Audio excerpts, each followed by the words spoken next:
atari bwinshi cyane kandi atari buke ahubwo ubona mushira no mu bantu bakomakomeye ngaha mu Burundi. Yakini TV turifuza insiguro yo kukintu kimwe namadora kuri YouTube namadora kuri Facebook na ikiganiro kiba kirekire ndaza abarundi bagomba kugikurikirana kandi ndazi nta muntu akoresha rezo social ateza kukiraba kuko nimba akoresha Facebook arifuza like ku mafoto yiwe nimba akoresha YouTube akabari karaba ikiganiro ndaza abandanya araba kuvuga ati kumbe ngo bagomba bambwira ukuntu amaviews aboneka ndazi ntaco bakirekire barakiraba duhere kuri YouTube kuko nasanze ari uraposta nk'ibiganiro cyane hajya ngo YouTube kugira umuntu ashobore guhembwa aba yakwijeme bijya basaba tunacagenda bukebuke kwanza basaba ikigira umuntu ashobore kuba monetize ashobore guhemba cyonye ntumbaze binde ndaza kuri umunyarusaka ndikuvuga ngo yakini yatangwe mu mwaka wa 2020 uno munsi ka kuri kamara abanywanyi barenga 1000 hejuru mu minsi mikeya 30 y'isano wanyi 2000 hejuru ibyo zomba cyangwa byanyu nuko bimeze hama rero yakini tinono yakini wewe nuwe muti ukoresha mbega abanwanyi ba YouTube ko bidoga cyane ndizo ndiko ndaza kuzogira marketing imbi kuko amabanki yose sa ya technology rero hari amabanki usanga ari febre muri technology ariko hari banki je nagiyemo ndakoresha ndabaraba ndabona ko ivyayo ari sawa ibanki bita KCB si yaba Kenya yego KCB banki ugiye kuguruza konti $1 canke anero YouTube iraguhemberayo neza ukuri kwambe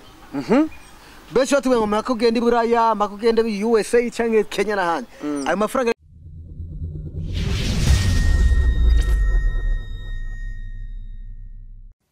bakunzi ba Yakini TV bakunzi ba Gabide TV ndabahe mwaramutse canke mwiriwe bivanye muherereye hose ndazikunda bakunda cyane uno munsi ni 1x ariko sinovuga ngo kuri micro ni 1x murabona micro nayishize hasi no munsi twese turi kuri micro reka navuga ati kuri micro ni Yakini uwo basanze bitwa Yakini akora muri Yakini TV kandi ari kumwe na 1x asanzwe akora muri Gabide na cyo bakanyita Gabide uno munsi wa micro ni za twese tugomba tuganire ibi nabiriya mbe muti tugomba tuganire ibiki sumutumire natumiye ariko ndi kumwe n'umuntu nyene asanzwe ari umukambwe mu bintu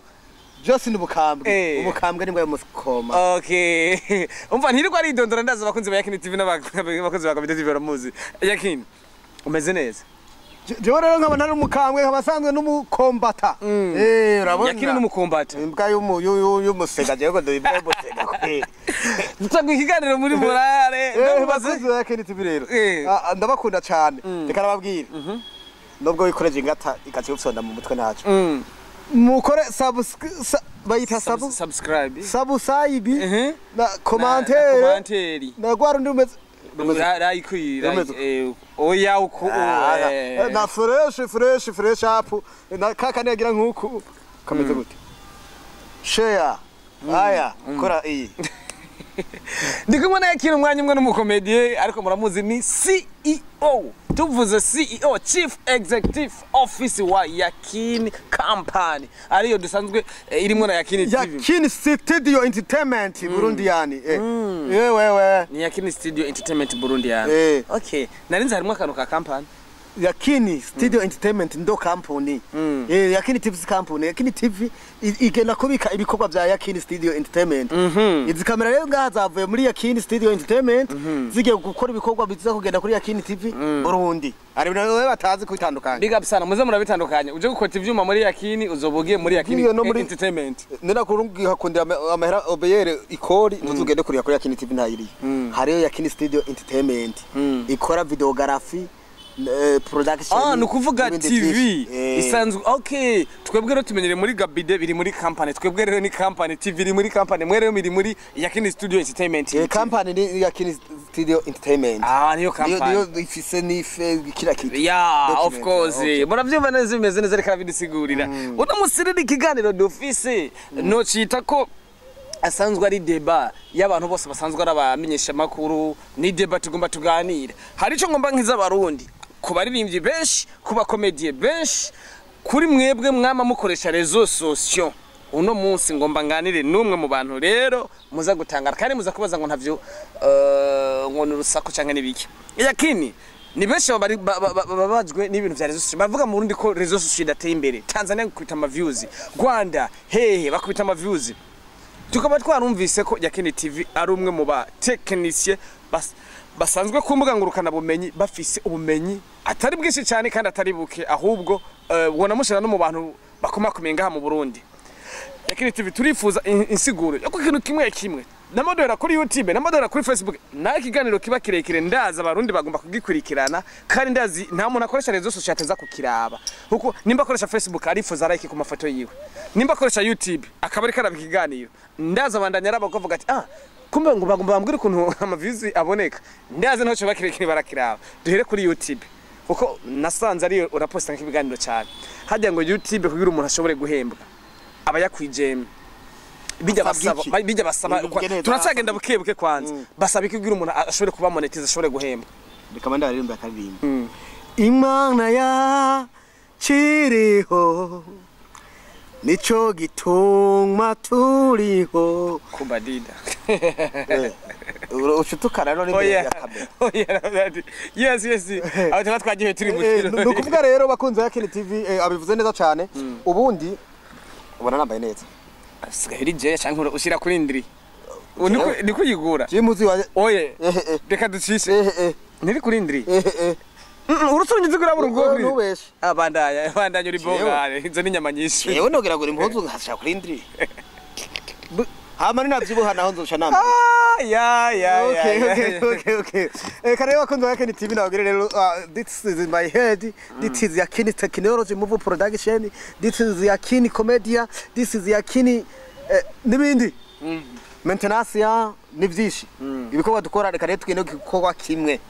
conye ntumbaze ibindi ndaza kuri umunyarusaka ndikuvuga ngo YAKINI yatangwe mu mwaka wa 2020 uno munsi ka kuri kamera n'abanywanyi barenga igihumbi n'amajana hejuru mu minsi mikeya 30 zayisana wanyi ibihumbi 2 n'amajana hejuru ivyo zumba cyangwa byanyu nuko bimeze hama rero YAKINI tinone YAKINI wewe nuwe muti ukoresha mbega abanwanyi ba YouTube ko bidoga cyane ndinze ndiko ndazaka mbega abanwanyi ba YouTube beshi ko bidoga abandi bakabita bananiwe wewe nibi ubwo janye bakoresheje n'ubu reka renda abaho umuco rero ubundi abastar karuhariwe muri and film music and film music comedy na bingine urumva nibindi byinshi ariko bikora kuri rezo socio hari ico baduhishije bagara frere wacu nukuvuga ngo nimwe agomba kuminyuza ndaza kubwira code muzokoresha uzocuraba kuwo muntu sindakubwira wari uko sinaje kumubwira marketing mwe muzogera ku bantu mwita ko bakomeye mu gihugu mucubira yo code uzamumenya yuko nabakoresha iyo system you understand yeah I understand nukuvuga yuko rero ivyuzi ziboneka gute ubundi YouTube isaba kuronka amavyuzi ibihumbi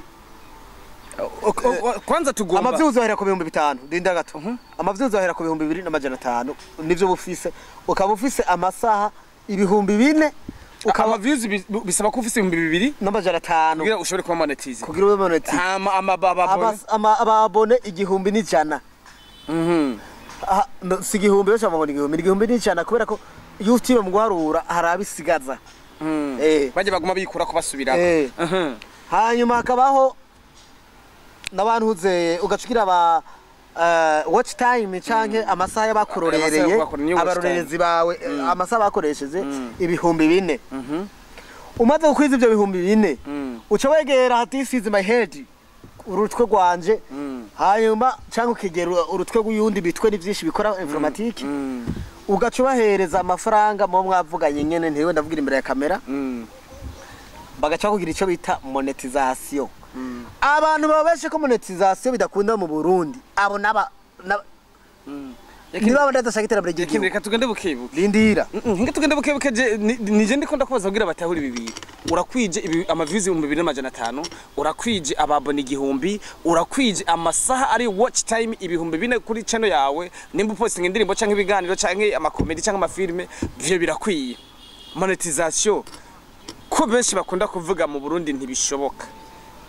vyo bitubwira gute kuko hari ababikuje nino saba bataramonetiza bimeze gute umva twamenye ko ivyo bibaho birakwiye kandi biramotiza bibaho gute singangire marketing bank ariko ngangire marketing y'bank cyo kwibank mfashe neza nzogira marketing mfashe nabi naho nzogira marketing mbi kuko amabanki yose sa ya technology reka hari amabanki usanga ari febre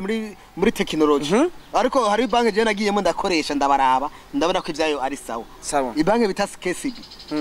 si yaba Kenya yego KCB bank ugiye kuguriza konti andora canke anero YouTube iraguhemberayo neza ukuri kwambe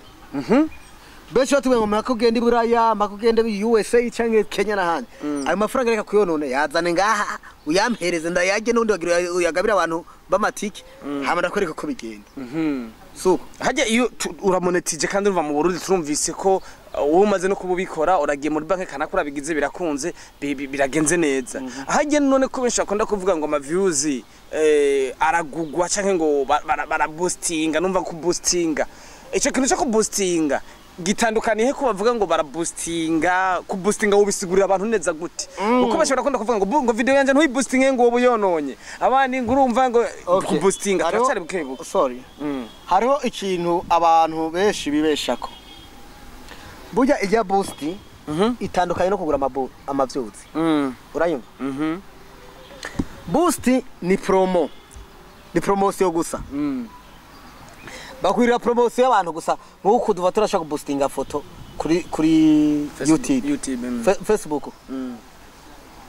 ikachikwiza abantu miliyoni 15 bayira ducanke ibihumbi 15 bya fake koragize boosti ariko kugura amavyuzi je suis payé la lija avec la bénéfice uguze amavyuzi yumva uri hamahera kandi haba hari mwinyungu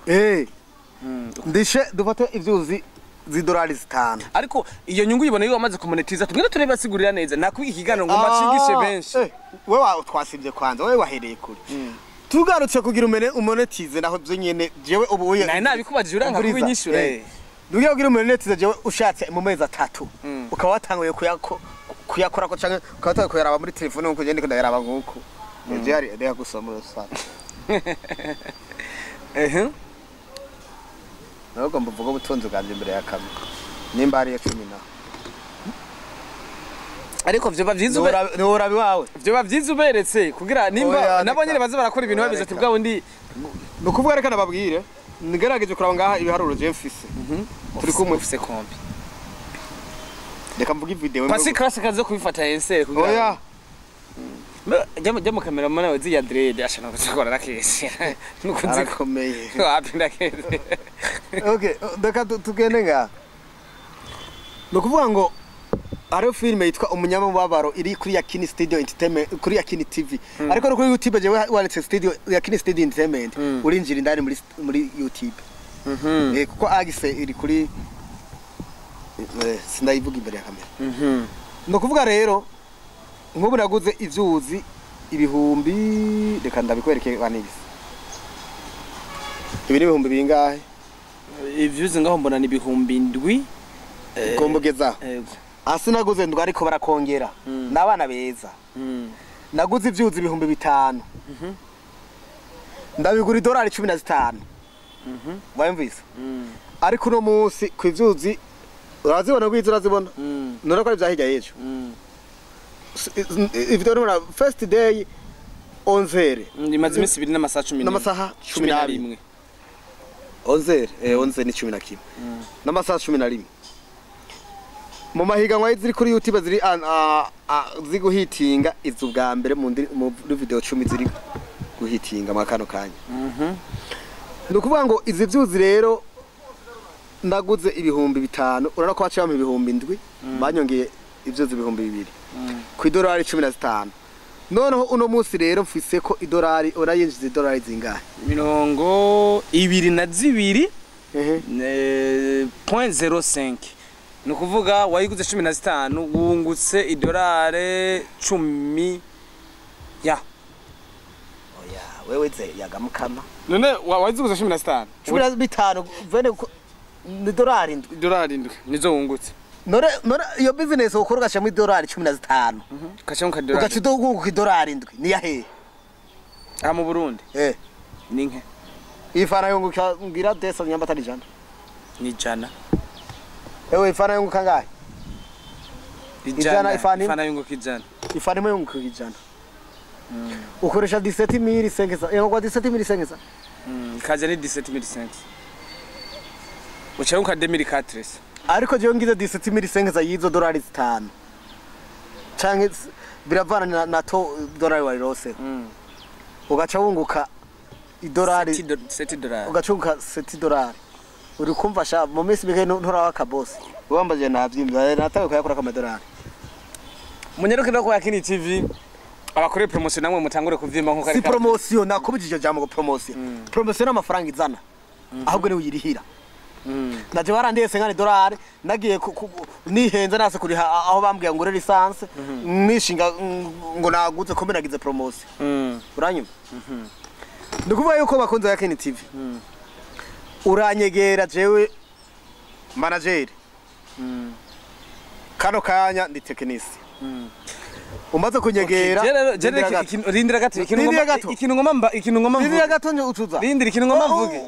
bivanye n'abakunzi ba yakini canke ba Gabidi ndakeneye uzoshoborekana ubutekinisiye kuri ibi biganiro dukoze bizosha kuri Gabidi no kuri yakini bavuga nshobore kubona bati bya bintu wa mujamba nivyo ikiganiro nukuri kuyimana na caption je nzocandika ko bategeretse kukiraba kuko ni benshi bafise ingwara yuko na YouTube yabo yotera imbere reka kwemeze rero yego jewe iki wanje Cameraman ikiganiro no musikira kigiyeko. Yego. Ejo muzogene mukirako gitari ko 2000 birenga. Ejo. Kiziba kiri kuri 2000. 2000 zirenga z'amavyuzi. Oh. Sawa, nta mugera ku gideni. Kare mu bikoresha amahera? Bikorwa n'amadolari. Reka turariha. Umva nuwashaka kuza kubikora rero umva yuri amadolari. Azana marundi cyangwa amadolari kwa marundi. Amadolari se bose babazi ko bamaze yakora. Hano batayazi ningenasa. No kuvuga ngo wewe nyimba bakubwiye wari $5 uca urondera abagenzi babize ukabaza ati mbe $5 no zironka kuranga henda zikeneye. Hama ugaca harura amahera yazo ugaca yashira technicien agaca gukorera umuti. Hagege yakini dusubiye nyuma. Technicien nawe rero ntayajya. Acagenda kayavunja muri amadolari acagenda kayagira besema kuri konte yiwe hama gaca ayariha kuri gwa rubuga rumuha amavyuzi ariko mu kubikora ibi bintu umwe nta nyungu birimo none arakazi gatagira inyungu aho rero ndavyumvise neza cyane gose umva naje nzogenda kuvyiga kubara birimo inyungu ega idolari niyo jewe dute nkubuye izo vyuzi zigurwa 5 je nkazigura 4 ca nkazigura idolari 4 canke 4.5 ege byo bice 5 sibike 50 sibike numva ndose biri ko bandose $1 mbo ni vyiza cyane gose murumva ari byo rero ntari bwishe wacinjaniranya uko uvuga cyane indukiza nawe zinawe nkora nkina filime na comedy niyo mpamvu atwawe n'uyu nawe no mu kijya filime kari hero eka no kuvuga rero yuko kora technology iri avancée that is my head Ndikuvuga yuko turashobora gufasha YouTube yawe ikaba monetize mu mezi atarenga 2 cyangwa 3 yatevye aho biba vyatevye kandi kindi naco hari abantu bihenda kugura YouTube na telefone agaca avuga ngo bana ngo je ndafise YouTube channel kandi message batayirungikiye muri Google yawe muri email yawe bakubwire yuko felicitation wabaye mu wanyi wa YouTube hajya ntuburayugurura benshi niyo mpamvu usanga bavuga ngo bazitwivye ntibazibivye ahubwo ntibazikingiye bakizugurura niyo mpamvu bagomba ko bitura umutekinisiye bishobore akazikingira ko hajya ahantu uri kushira ubutunzi wewe ujya video bifata bisanzwe ariko uzofata y'amafaranga akoresheje uzuyagwize n'umwaka nyimba ufise ku video 100 uzora uzosanga akoresheje amamiliyoni n'amamiliyoni niyo mpamvu rero hari izo video zawe tezo ko harinda cyane negira umuntu akoma Rero YouTube turazugurura ku mafaranga make cyane ushobora kuvuga igiciro cyayo mahera oya ni bibi business ugiye kugura muri restaurant umara ryo bugari bwa 1500 ubundi akajye bw'igihumbi ubundi akajye bwa 700 akagendera bwa 500 kubera je akadani gatoya ari n'ubundi nabonye ko tubugari 5 bw'igihumbi ari umwe rero umva rero biravana wanyumvise je ndiko ndakumva cyane ndikuvuga rero yuko umaze kuzana izo dolari zawe ayo marundi yawe cyangwa amadolari cha tubigufasha mu kamonetize kandi nibigoye besho $300 ukaba baye monetize $300 byose nivyo by'ababona ibyo by'amasaha byose bigahera yego hakaba se ko zotanga yo kumonetiza gusa umva ko ayo atari menshi je byandi miliyoni 5 no kwiga birimwo kubera ko nabanje ndakora nkina amafilm amaze kubugarura na make ya muri ayo miliyoni 5 secret nibanga kuko yo haba takigenda cameraman yafye amaso aguma samara abadufatira imagine cameraman hari ya naba widemo zizari ya hepfo ebane nisho yaheze cameraman warakunda bademo sindabizi ariko nta muntu yanka bademo ntagitsinda gabo canka bademo ico kintu rakizi c'est vrai oya uzoba kwa banka nawe arashirukana umugore we yibane wenyene karagaciye gati turacari ku bintu bya technology turacari ku bintu bya kuvuga rero yuko tugomba ko akina disigura ibintu neza neza rero tunyaragase tunyaruke reka tunyaragase kugira ngende mu bindi hari umuntu yandunkiye amafaranga ngo maze kugurira amavyuzi muri ville rero reka nyaragase ubundi amavyuzi mu Burundi amavyuzi amarundi dufate yo mu Burundi aba bantu niyo ufata abarundi bose kandabira rimwe nta terambere nafashitseko none mugabo nimba igihumbi kizonzanira every gire 43 dollars wumva none nzotera imbere gute nuko ngura nanje atera imbere kandi abarundi rero bankakwizana hagati yabo yuko hari ababishoboye bakayaha abazungu bakababamiza abazungu ntibiba vraiment la connaissance ku muzungu ndanye nkora nk'abazungu hari n'abantu bari burayi barabandungikira tugura amavyuzi kandi bari burayi nkabagurira nkabo mwizigiko ndababwiye todo shanje jewe sinzi kurenza ko ndakubwiye ati bana bavunja kuraya wewe umpaya ndaguha ibinganuko agaca arungika ati genda utore hari genje ngenda rero muri ville hariho amabiro yabigenewe kurungikwa ko amafaranga gacugende kayatora gacuvunjisha gacugumugurira ugacumushira agaca ati urumwizigiko tuvuge n'aba bastare bacu bakomakomeye ko ivyo bintu mwoba haraba mukorana reka nabahe akantu kugira wewe uzogore bino bintu uzivugiyemo kugira umenye ko ivyo ndakubwira ari ukuri genda uraba video y'abastare mwita ko bakina comedy bahitinze hari video imwe naravye y'umuntu araho afise ibihumbi 900 na commentaire zine ku bihumbi 900 vy'amavyuzi na commentaire zine sha abantu baravye bo utiriwe n'uwabayaguze uwabayaguze kuko ni bakonogura amarayike bakonogura n'amakomantere ariko turi benshi ivyo bintu tubona kumenga si vyiza none twobifata gute nko mu Burundi kugira kujijuka kubera benshi tuvugana mu Burundi kubera gukwega amaguru mu bintu usanga n'iterambere ryaradusize nabo Rwanda technology rugezeko naba Kenya sivyo nitwavire mu ntambara kimwe yego none mu Burundi rero bafata ibintu byose binenego nk'ubu hari umuntu ikindi nacu ari abatekinisiye bimbwa abatekinisiye bimbwa niko no bivuga gute abatekinisiye uha amafaranga wose nakunda gupataje ibiganiro urukinda pataje ebana ncoki abatekinisiye uha amafaranga yawe bagaca baguha utuvyuzi dukeye ntihunguke nawe aro views rero zitunguka yo na fake zirabaho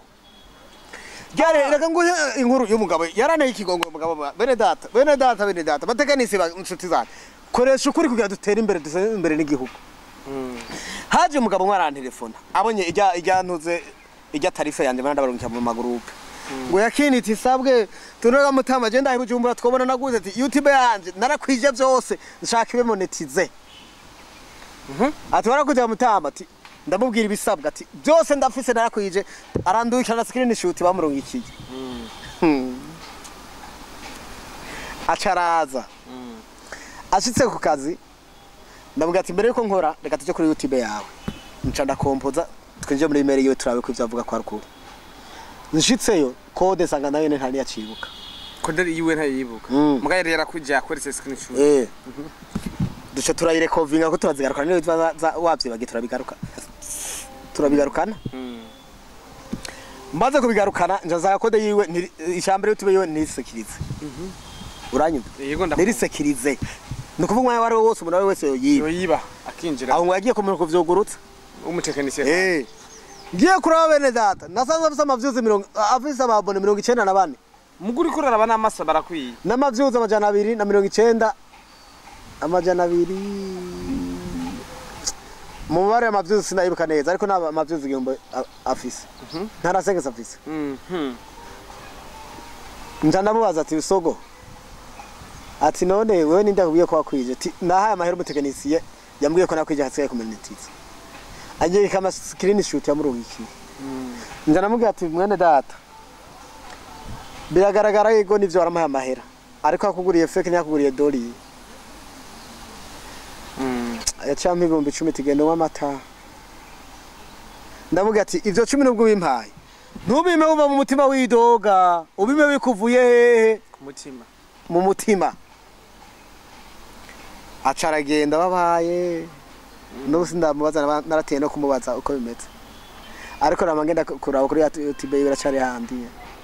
none ivyo biva kuri abatekinisiye nyine nkuko babivuze nambara bimuga bakorera ibintu vya fake injajya ya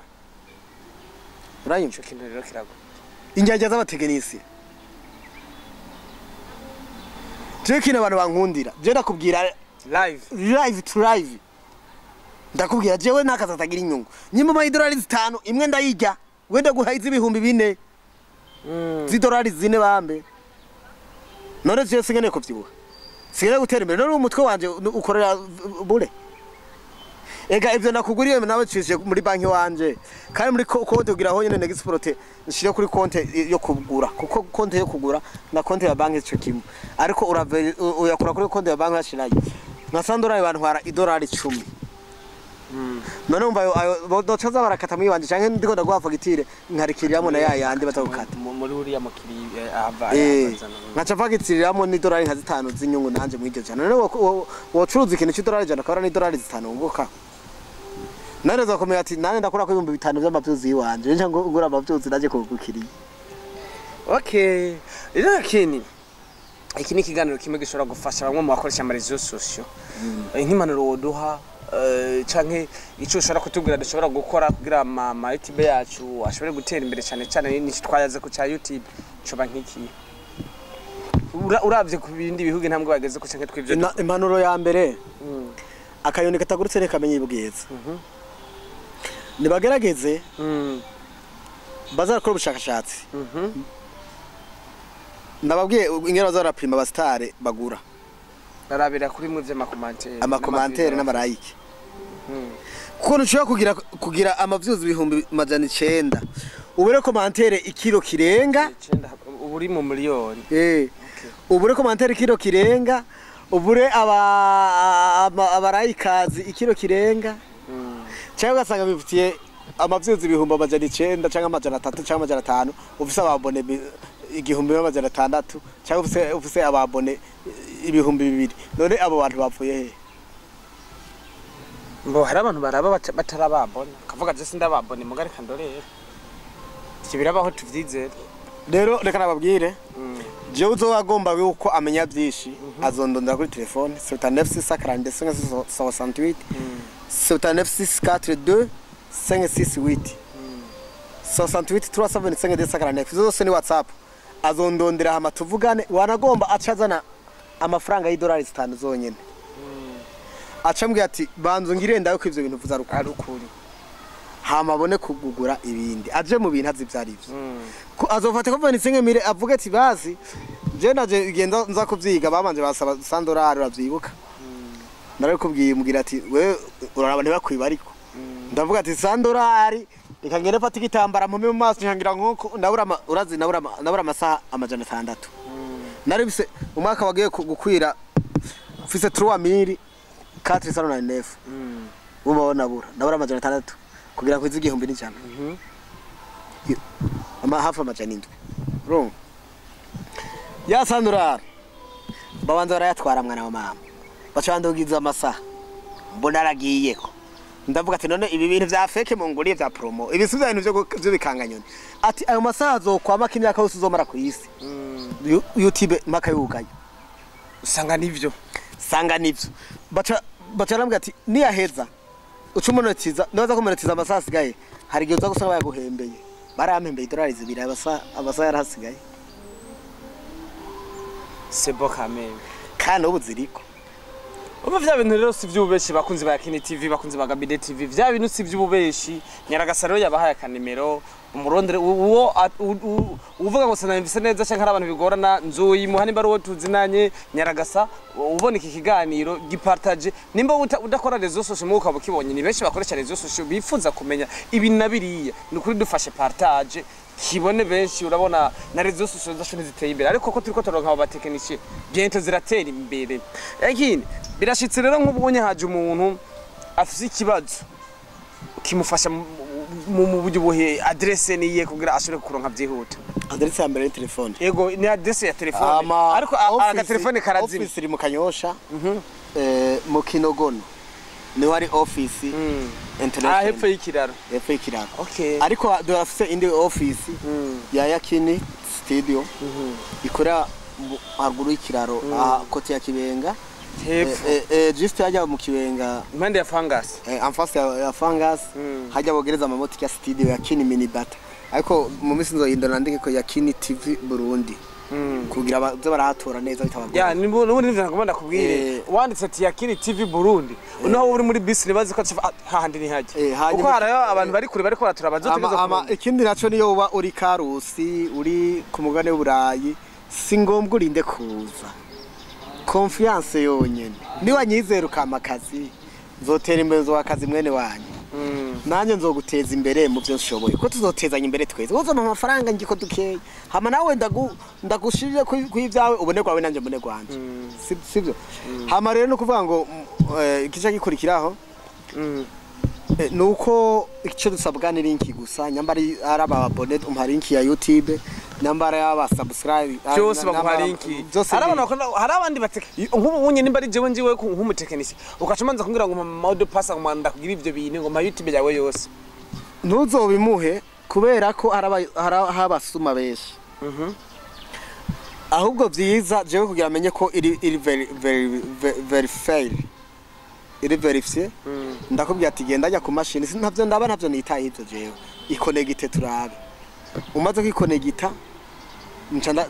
bicaye ko ndako ninja muri YouTube studio yawe nkaraba yuko byose ikwiza ibisabwa n'amategeko bidakwiye nanje ndakubwira ati reka tubaze bikonfigure ibi nibi tutabikonfigure ntacyo twatiko turakora kuko ni ubigize itari security urumva bakira ko nibaye monetize cyayitwara bashayitwara kume ama YouTube baratwara bakayiba kopo cyane ariko wowe nk'umuntu yayitakaje urashobora kubimugarurira nagira ntanga impanuro ndazigarukana abantu bakoresha ama YouTube cyangwa Facebook si byiza kuza muri connect aho mugeze hose mufite ama page hari igihe usigaye iyo konte yawe uyishizemo ugiye agaca hindura mode pass kora mode pass hari iba yasigaye ashobora kuca yiraba aca yimodifya amaze kuyimodifya no kuvuga yuko wewe nisubirako kandi cyane ashobora guca postinga ko ivyo ashatse urukoza soni bimwe bagirira fanira vine agaca postinga ko ivyo ashatse vyose akagucafuza yo niyo mpamvu teza kugira gute gukorana n'abantu wizeye kandi nukazo kwikonegita hari hose ugeze oya abakunzi ba Yakini TV baga BD TV nibaze ko muri YouTube nka YouTube yo ndashaje gusekiriza ntuze yawe konte yawe nkayikonegita na Facebook yawe kuburyo umuntu wese yihenze ngo agiraje ko ntuzikigira Facebook ikibikorera utarose uburenganzira aguhaye wenyene akwemereze utinjira no kuvuga umuntu agomba naho ba wamuhaye code niwe no guha code hama wowe ukagomba kwinjira udamuhaye bundi burenganzira bidakunda nibikunda bakunzi baga BD TV ba Yakini TV murahawe ikaze kuko ndiko numva ko vimwe vyarabituriza ngo YouTube niziduhemba ngo YouTube bayinyivye ngo page ya Facebook nimaze ko yari yo nyishu nubwo nzi abarundi benshi dupinga kandi nababwiye nimba wumva iki kiganiro hawa mugenzi wawe lenki hawa mugenzi wawe nawe ibi bintu ndakena ko bishika kure ni benshi bakoresha rezo sociaux ngo niziteye imbere hawa mugenzi wawe nawe ahundi iyi nkuru ishikire benshi Yakini TV ariko aratiyagira nakuba kwita Yakini TV hano kwikaranga Yakini izina ry'akazi ariko ayandi amazina buza Yakini nawe azoyambaza muri police niho bahora yambaza yababwira kuri karanga mu hari konde oya ariko nzogenda muri police ko bihinduza kwanda bashaka na Yakini ugomba wihindure n'amazina ago ngira ni mumva zo gukunda akazi ke kurumva studio TV byose byitwa Yakini ava kubera bikunda yamaze kuba mwumva n'izina yarihindura Yakini TV nimba tarakandi kanho gasunika kandi baza ko amateka abirinde kuriya kuhinduza izina yeah of course umwana amaze gukora izina je nakoze nitwa izina nanga ariko nasanze ryari giza nagikuye kungiye gutanga urwambere nitwa nikazohera nca numva hari umundo mutwa yitwa ntigahera nca nibaza nije banyise umutwa ico gihe abatwa kera twari tuzi yuko atari abantu nkatwe kujya kunavuga ururimi rutumvikana neza rero ariko usanga bose turabajama turi abantu twese kandi turabene gihugu nca rero niyita Ndwayo nirindi rero rimwe hindi waye Yakini bo yakini ataragasunika rugoshora kutubwira ko turaganira byinshi n'ikindi gihe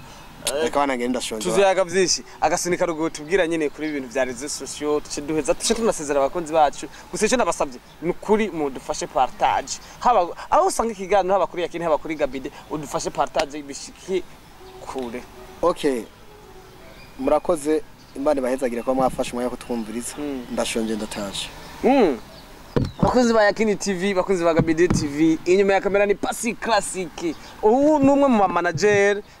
ni manager, cyo bita manager CEO wa Yakini TV. Twari kumwe atuganire byinshi, murakoze. Ciao ciao. Reka nababwire ko nabakunda cyane gose mukore subscribe, like na share na comment. Ndababwire yuko office atahandiri atari kuri Petit Seminaire ku kiraro ca Kanyosha, naho akaba tarahandi akaba ari ahantu handitse Yakini Studio canke Yakini Minibata niko twahora twita kera ko twakora na telefone. Ariko ndababwire yuko inyuma ya kamera mwari kumwe na Pasi Classic, kuri microphone mwari kumwe na Yakini ubwiwe niwe yari ahishikiye. Ndababwire yuko ivyo tubabwiye atari agaseseswa rumuri, ugomba kubimenya uzukore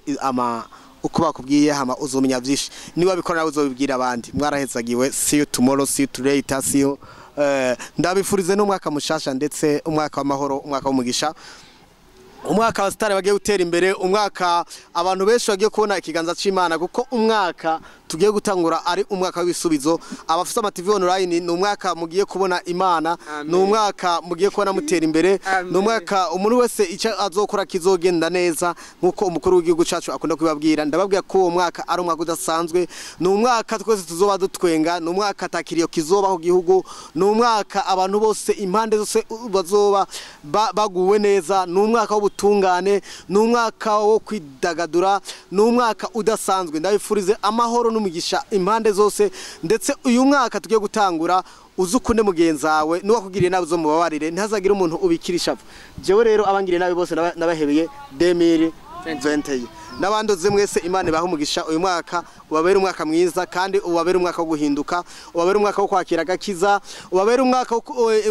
n'umwaka impano zigiye gufururuka. Ndababwire yuko tugiye kugendera impande zose zigize ubuzima bw'igihugu, abaremye, aborozi, abacuruza ibidanazwa bitandukanye. Ndababwiye ko ndabakunda cyane, nababwiye muri KSB munyarukireyo abasani mwese, ni banki ifite technology nziza cyane gose. Mwarezego cyane, tuzadusubira.